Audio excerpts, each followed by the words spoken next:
Film आई है Kerala story. उस film में धर्मांतरण सब्जेक्ट को सेंटर में रखा गया है और फिल्माई गई है। आप खुद फिल्म डायरेक्टर हैं, क्या आपने कभी इस तरीके की फिल्म बनाने की कोशिश की? I already done a film on the Mopla riot, 1921 Mopla riot. अच्छा, Yeah, already done a movie and released in Kerala okay. and ran 25 days actually. Now it is going to Hindi version. 1921 के मोपला दंगों पर film बनाकर राम सिम्हन केरल भर में सुर्खियां बटोर चुके हैं। आज उनकी क्रिश्चियन पत्नी भी हिंदू धर्म अपना चुकी है। अब सवाल उठता है कि फिल्म द केरल स्टोरी में बताए गए धर्मांतरण और अली अकबर के धर्म बदलने में क्या अंतर है? आखिर क्यों फिल्म पर विवाद है, जबकि अली अकबर पर नहीं? इस सवाल का अपना जवाब राम सिम्हन के पास है। राम सिम्हन कहते हैं कि उन्होंने अपनी मर्जी से धर्म बदला, वो केरल की कन्वर्जन फैक्ट्री के प्रोडक्ट नहीं है। जी हाँ, राम सिम्हन का दावा है कि केरल में कई जगह कन्वर्जन फैक्ट्री चलती हैं, आसमान के नीचे, लोगों के बीच में और कानून के सामने। Kerala, there are institutions, educational institutions, agents, they are getting money. For Brahmins, they are charging 5 lakhs. For Nayars, they are charging 3 lakhs. For Christians, they are charging 2 lakhs. ब्राह्मण 5 लाख, नायर 3 लाख और ईसाई 2 लाख। मुस्लिम से हिंदू बने राम सिम्हन के मुताबिक केरल में कन्वर्जन फैक्ट्री का यही रेट है। राम सिम्हन का दावा है कि केरल की कथित कन्वर्जन फैक्ट्री में गोल्ड और नारकोटिक्स के जरिए हवाला का पैसा लगता है। राम सिम्हन ऑन कैमरा बोल रहे थे कि कन्वर्जन फैक्ट्री का सच केरल में हर कोई जानता है, लेकिन वोट बैंक की वजह से शासन प्रशासन मौन रहता है। कैमरे के सामने राम सिम्हन ने कई जगहों के नाम लिए, कई संस्थाएं गिनाई जहां उनके मुताबिक धर्म परिवर्तन कराया जाता है। हमारी टीम कन्वर्जन फैक्ट्री का सच जानने के लिए राम सिम्हन की बताई जगहों पर गई भी। वो रिपोर्ट हम आपको कुछ मिनट में दिखाएंगे, लेकिन उससे पहले सुनिए राम सिम्हन का वो दावा जिसे सुनकर हमारे भी होश फाख्ता हो गए। You know about rape jihad? नहीं। That I know. What is that? They are raping their own friends after giving narcotics, and they are taking the pictures of that girl, nude pictures of that girl. The next day they are asking to change their religion. It is happened to my own friend's daughter. Rape jihad. ये दावा सनसनीखेज था। आज से पहले हमने कभी ये शब्द नहीं सुना था, इसीलिए हमने राम सिम्हन से उनके दावे का आधार जानने की कोशिश की। राम सिम्हन का दावा है कि उनके एक क्रिश्चियन दोस्त की बेटी रेप जिहाद का शिकार हुई है। I talked to that girl. One Islamist given her narcotics through the fruity can. अपने दोस्तों की बेटी के साथ हुई खौफनाक वारदात को बताते बताते राम सिम्हन की आंखों में अंगारे दिखने लगे। जुबान पर काबू खोता जा रहा था। किसी तरह राम सिम्हन ने खुद को संभाला। कहा कन्वर्जन के रैकेट में खाकी के कुछ लोग भी शामिल हैं, जो सच को किसी भी कीमत पर सामने आने ही नहीं देना चाहते। They will hide everything. लेकिन हम केरल की कथित कन्वर्जन फैक्ट्री का सच सामने लाना चाहते थे। राम सिम्हन से विदा लेकर एबीपी न्यूज की टीम चल पड़ी एक साहसिक रियलिटी चेक पर। हमारे राडार पर थी केरल की कथित कन्वर्जन फैक्ट्री।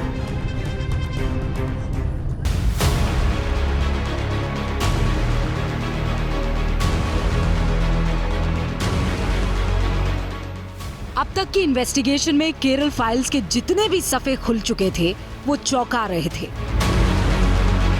श्रुति से लेकर अनखा और फमीरा जैसी लड़कियों ने केरल में कन्वर्जन हेडक्वार्टर के जो राज खोले थे, कन्वर्जन पर जैसे दावे किए थे, उनकी सच्ची और पक्की पड़ताल बहुत जरूरी थी। लिहाजा केरल का कोना कोना छानते एबीपी न्यूज की इन्वेस्टिगेशन टीम जा पहुंची कोरिकोड।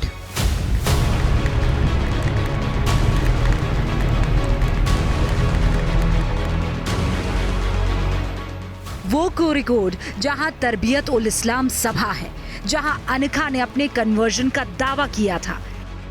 They slowly asked me about. They discussed me about their religion, and they got understood that I am studying deeply about this religion, and I openly said to them that I am going to convert to Islam. Conversion के अड्डे को बेनकाब करने का वक्त आ चुका था।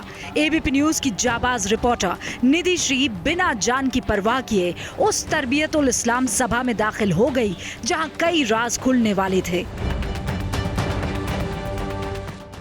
तमाम फॉर्मेलिटीज हमसे करवाई गई, रजिस्टर में नाम, पता और इस्लाम सभा में आने की वजह दर्ज करवाई गई। तभी हमारी मुलाकात ऐसे शख्स से हुई जो थोड़ी बहुत हिंदी जानता था। आप हिंदी में बोलते हैं? तब तो बढ़िया है, कुछ तो अच्छा हुआ मेरे लिए।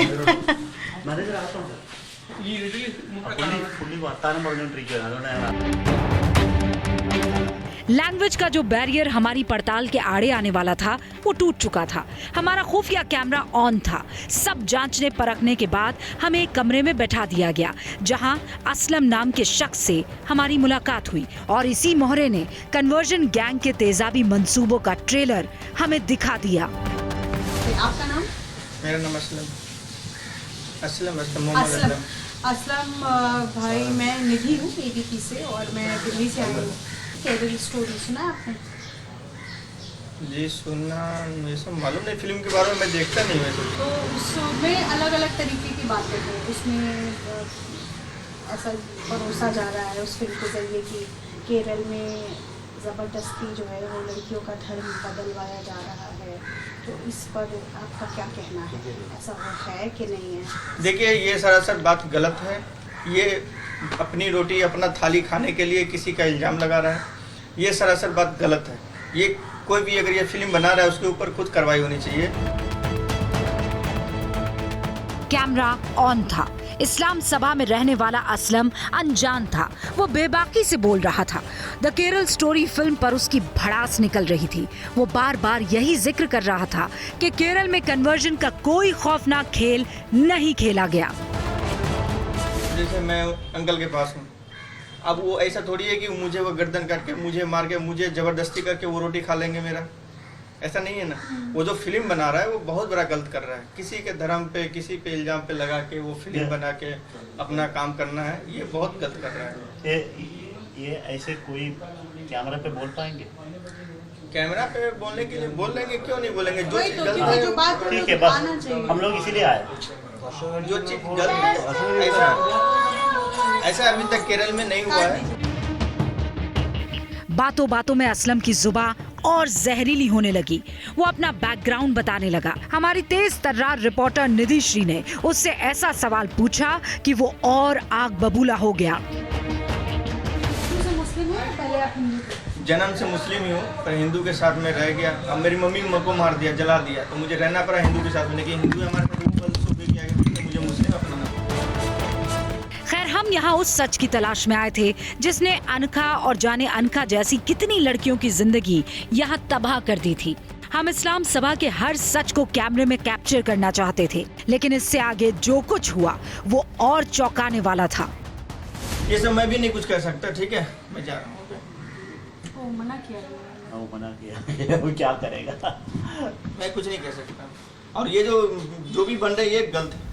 कैमरे पर आने के लिए कोई राजी नहीं था, लिहाजा हमें तरबियतुल इस्लाम सभा से बाहर जाने का फरमान सुना दिया गया।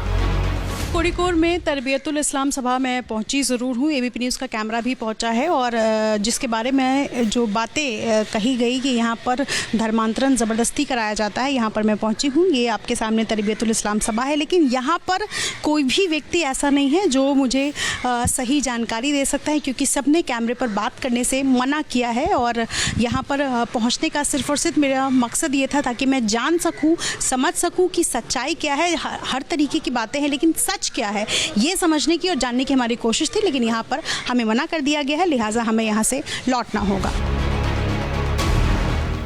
यहाँ इन्वेस्टिगेशन टीम के साथ कुछ भी हो सकता था। निधि श्री खतरे को भांप चुकी थी। जिस खतरे का सिग्नल हमें मिल चुका था, उसका ट्रेलर इस्लाम सभा के बाहर एक अधेड़ उम्र के शख्स ने हमें दिखा भी दिया। What is your purpose? What is my purpose? To shoot it from outside. Because I can shoot anything from outside. I'm not doing it from inside. Why are you shouting at me, sir? What is your purpose? My purpose is very clear. I have said why I'm here. No, I am the police complaint.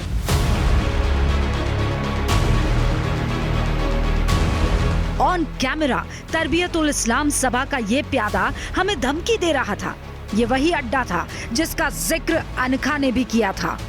अनखा ने जिस Islamic सभा का जिक्र किया था वो मेरे ठीक पीछे है। अगर मेरे सहयोगी आपको अजी चाको दिखा सके, ये तरबियतुल इस्लाम सभा है और आरोप यह है कि यहीं पर अनखा को आना था लॉकडाउन से ठीक पहले और उसके बाद उसको धर्म बदलना था। लेकिन अभी जब मैं अंदर गई हूँ तो यहाँ पर कुछ भी इन लोगों ने कहने से इनकार किया और सीधा सीधा हमें मना किया है कि आप यहाँ अंदर नहीं आ सकते। यहाँ से लगभग 2 घंटे की दूरी पर दूसरा जिला है मरपुरम, वहाँ पर भी कहीं ऐसे इस्लामिक सेंटर्स है, कन्वर्जन सेंटर्स है, जहाँ पर लड़कियाँ जो है वो आरोप लगाई हैं।